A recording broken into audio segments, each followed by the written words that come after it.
usually try to start with a little bit of humor, and the accent is on little. But as I go around to local churches, people are very affirmative usually, and I often will hear from the laity, "You're the first bishop that has ever visited us." Now that's probably not true, but they think that. Or in some of the churches they say the first bishop in a long time to visit us. Well, I never understand quite how to take that, because it's not a big deal, I don't think, personally. And I often think to myself, who would want to hear from me anyway, you know? Or any bishop, that is, to come around. So to poke a little fun at my own role, there's this old joke about 3 Catholic moms whose sons all were priests. And they were engaged in a little one-upmanship with each other. So the first mom says to the 2 others, "Well, my son's an archbishop, and when he comes into the room, the people say, 'Your Excellence.'" Well, not to be outdone, the second mom says, "Well, my son's a cardinal, and when he enters the room, the people say, 'Your Eminence.'" And they both turn to the third one, who's looking down, and then says, "Well, my son is 6'7" and weighs 300 pounds. He was a defensive tackle for Notre Dame, and when he comes in the room, the people say, 'Oh my God.'"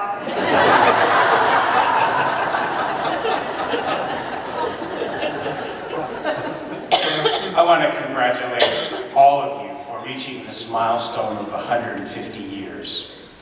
Let me first acknowledge your pastors, Reverend Mark and Reverend Allen, whom I've known for many years, and I admire their gifts and their sense of strong ministry that they bring. Leadership, I think they have the complete package. I most appreciate, though, Reverend Mark and Reverend Allen's humility, their sense of grace as they go about their ministry.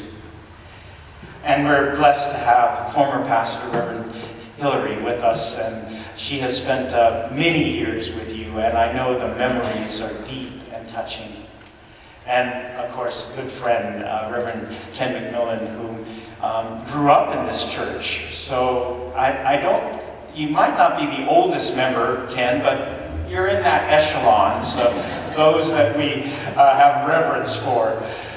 But it's such a great honor to be with these folks, to celebrate with you. But I also want to thank each one of you. I know how much work goes into the planning of these things, and many of you probably have given direct leadership. But I want to thank you for your leadership throughout the whole year and years that you've been a part of this church. That you don't have a church without strong laity, and because of you, we celebrate these 150 years. Now, as we look at anniversaries, we must celebrate the past, and we must give honor to that. It's the commitment that you all have in the present, though, is the reason that we're here. But it's to that future that we must look. We must look to new generations and new people who are going to carry the church forward. Those children that gather, they will be the ones that usher in the next 50 years and beyond. Today, I want to remind you that the one constant throughout the church's 150 years has been the grace of God that has allowed us to be here today. Without that grace, that love of God, which none of us deserve, we would not be here today. I once talked with a second-generation Japanese-American woman, we call them Nisei, who reflected upon her father. He was a first-generation, call them Issei, farmer in Southern California. And every Sunday, he would gather the whole family up, there's a number of them, jam them into this old Ford, and drive 2.5 hours to the nearest Japanese Christian church. They would arrive in time for worship. They would celebrate the worship in God, and then they would enjoy a potluck lunch where everybody brought things. In After that, they would have Bible study, have a church administration, carry on the work of the church. And then in the late afternoon, he'd pack everybody back up in the Ford and they'd drive 2.5 hours back to their farm where they came from. As soon as they got there, they'd get ready for bed because they'd have to wake up before dawn the next morning to work the farm. Can you imagine a 5-hour round-trip drive every Sunday just to go to church? 5 hours. She recalled with a gleam, Papa loved the church. He would do anything for it, for he felt that God had blessed him with the gift of the land which he worked, and the blessing of his children, whom he loved so completely. This is an example of God's love in history. The fact that this first-generation immigrant was so loyal to his church that he wanted to give back to God the blessings that he had received. This is not an atypical story either. I'm sure you have saints in this church who have done similar feats like this, who've done things like this. There are probably saints right now among you who've given their all for this church, and we celebrate them today. I think it's interesting that this Issei farmer also felt God's grace most prominently expressed through his children, the offspring. That each succeeding generation must be there for us to carry on our work. Otherwise it becomes empty. If we don't think that there's a future, then why give so much now? Starting from humble beginnings, this church has been blessed with so many resources that we celebrate in this beautiful setting today. And that brings us clearly to the present. We enjoy the gift of this church. We enjoy the surrounding, the beauty of the sanctuary. We enjoy the mission and ministry that you provide for this community and for all of you. But the material things, the buildings, the resources we have, is not the reason we celebrate today. Grace is not about expensive organs or beautiful stained glass, and any anniversary that celebrates those things would be devoid of true faith. Grace is not about material things. It's about heart and soul. I want to share a personal example for you today, and that is to talk a little bit about my dad, who was born just little bit ways away from here. He was born in Santa Maria, well, actually Guadalupe, which was a small community to the north. My dad lost his dad when he was 15 years old, and because he was the eldest son of siblings of 7, he had to take charge of the family in terms of the economic engine of their livelihood. And he ran the family business, which was a gas station in Santa Maria. Now, to my dad's credit, he went to high school and finished in the mornings, and then he worked the station in the afternoon and evening. But because of this obligation, college was denied him, even though he would have excelled. He had the gifts to do that. Consequently, he always hoped that his family, us, would receive all the things he wasn't able to receive. A college education and material comforts he really wanted to provide for all of us. Now, he was always self-employed because that's the way he had these entrepreneurial wishes. And he wanted to make it big financially, not for himself, but for us, his family. And he tried all kinds of businesses he started. And that financial killing or windfall eluded him all of his life. Now, don't get me wrong, we weren't dirt poor. We always had a roof over our heads and food on the table.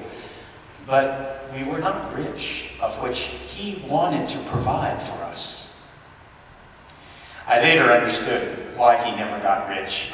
For a number of years, he owned an auto dismantling yard. It's a junkyard of cars, because he was a master mechanic. And I worked there during the summers sometime for him. And I was always struck by the fact that he paid his employees more than he took home. And the fact that a person would come up with a small little part and would say to my dad, "How much do I owe you?" And my dad said, "It's so small, you could have that." And then I figured it out. He gave away more things than he sold. And that's the reason he wasn't a businessman in that sense. He was too generous. And that's the reason he never made it big in the financial world. When I was 14 years old, I lost my mom, and it was a shock to our immediate family. She was the center of our household. I never realized how deeply it affected my dad. I mean, he was like a rock during that period, but later I began to see how deeply he missed her, how deeply he loved her. And that never ended to the end of his days. I was very struck, though, because we were lost. She did everything for us. But my dad filled that gap by providing the sense of emotional support for all of us. He was like our rock. And one day, about 2 months after I think my mom passed, he brought my sister and I together, and he said to us, "You know, I have to work, and I can't be there like your mom was. I can't do the things that your mom did for us. So from this point on, there are no rules, there are no regulations, there's no curfews. I trust you, and I know that you will do the right things. I'll always be here, but you're going to be on your own in many ways." Now, he didn't intend this, but the reverse psychology was we became more responsible, more loving towards each other in that sense, more sort of adultish by that one act. After my dad retired, he was fortunate to enjoy his retirement years, and I took a trip. I drove him to a family funeral in Santa Maria, by the way. And he was living in the Bay Area, so we made our way from the Bay Area up to this area. And it was one of the most engaging times I've ever experienced with anybody in my life. We talked about everything. He shared a lot of his family situation that I hadn't heard before. And it was just a joy to hear my dad's wisdom and really down-to-earth kind of perspective. And in the midst of this, he confided in me. He said, in some ways, he had let us down because he had not made it rich. He had not provided us the things that he wanted to provide for us, which was the comforts and the securities of money. I was so humbled by this confession. I said, "Oh no, Dad, you were the best dad anybody could ever ask for." And then he said something which I'll never forget. He said to me, "Through the years, I've come to realize that making it rich is not that important, especially not to God. That what he really wanted was, after my mom died, for my sister and I to become straight and true as adults." And he said, "In my eyes, that has happened, and I'm at peace with myself." Now, as you can imagine, I really struggled hard not to break down right in front of him. And I was also driving, so I didn't want to do that. His reflections in that moment were so touching to me that I never forget that. And I must admit that since that time, there were moments out of his presence when I have wept for his love and his care for me. Now, I realize that we as parents, you as grandparents or parents, want to give your children everything. Leave them perhaps material goods and resources. But that's not what your children really want. At least faithful children don't want that from you. What I wanted from my dad, I got back 1,000-fold. And that was his care, his concern, his unconditional acceptance. At every point in my life, whether I was away from him or not, I knew that if I came to him with anything, he would love me unconditionally, without any doubt. And I, in return, wanted to give back what he wanted, and that is to be the best possible person I could be. Someone he was proud of having a hand in creating. Isn't this the essence of grace, folks? That God so loves us, God gives us everything, gives us life itself. And we, in return, want to give something back to God. And what does God want? Our care and love for the other, for other people, for the earth, for all that is in life that God has created. That's what God wants from us. You see, the New Testament definition of love has absolutely nothing to do with any kind of feeling, romantic feeling. Rather, it means to be there for the other, to be there as a source of love from God. And especially, this love needs to be directed to the lost, the lonely, the forgotten, and oppressed, whom God loves as much as anyone. As we look at our present mission for this church, as you look at your ministry, are you fulfilling this purpose in your daily walk with God? Are you working towards a future that will fulfill this God's grace mission to not only each other, but to the surrounding neighborhood and community? Are we this symbol for them of God's unconditional love?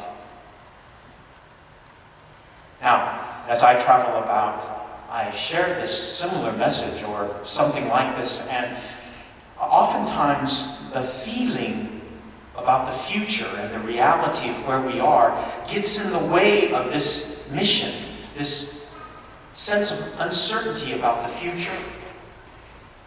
For many of our churches, they look around and they say, where are our young people? Where are our children? Where are the young families? And very quickly, this feeling of grace is replaced by feelings of doubt and uncertainty. There's an old story about a couple that's hopelessly in love. They just are giddy about each other. And they're about to be married.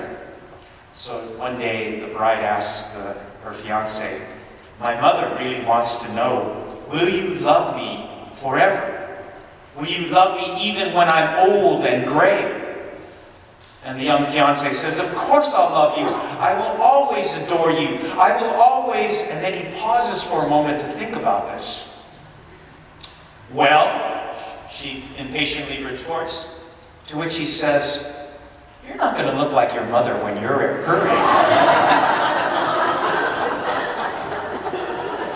I'm certainly glad my mother-in-law's not here to hear that story. But I use that illustration to say that even the most certain have doubts.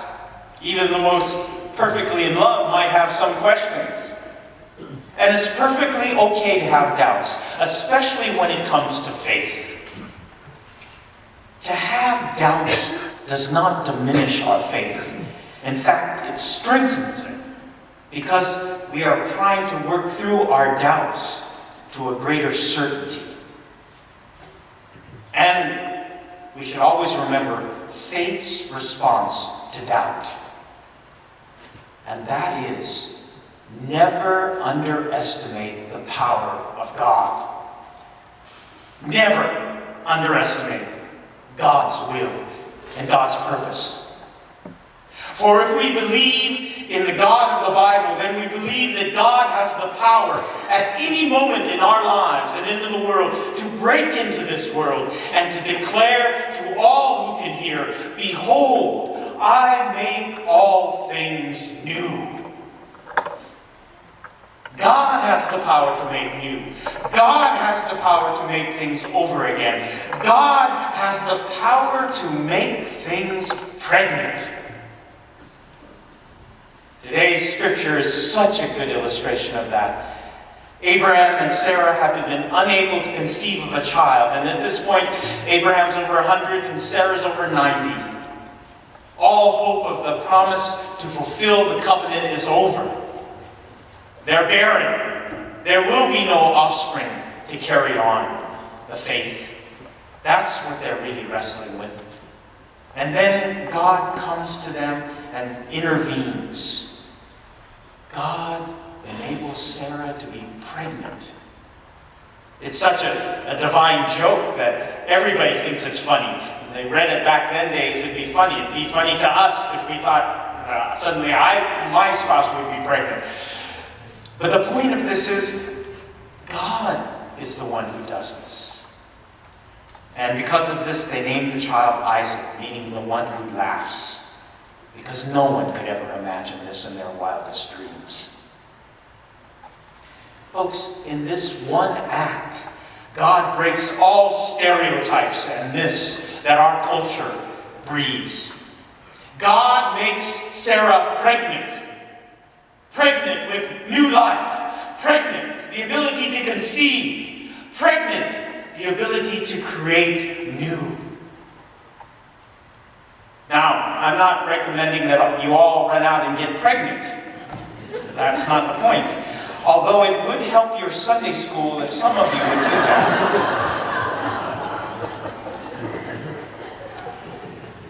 What I am recommending to you all is that the church becomes pregnant. That the church becomes pregnant with new life and mission.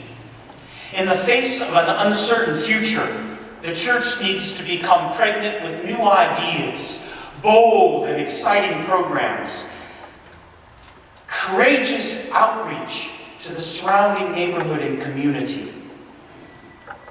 Let us become pregnant with new life and new energy, and that is what I will pray for in the coming days and months for this church. But we have to keep in mind the tremendous amount of work that comes with pregnancy.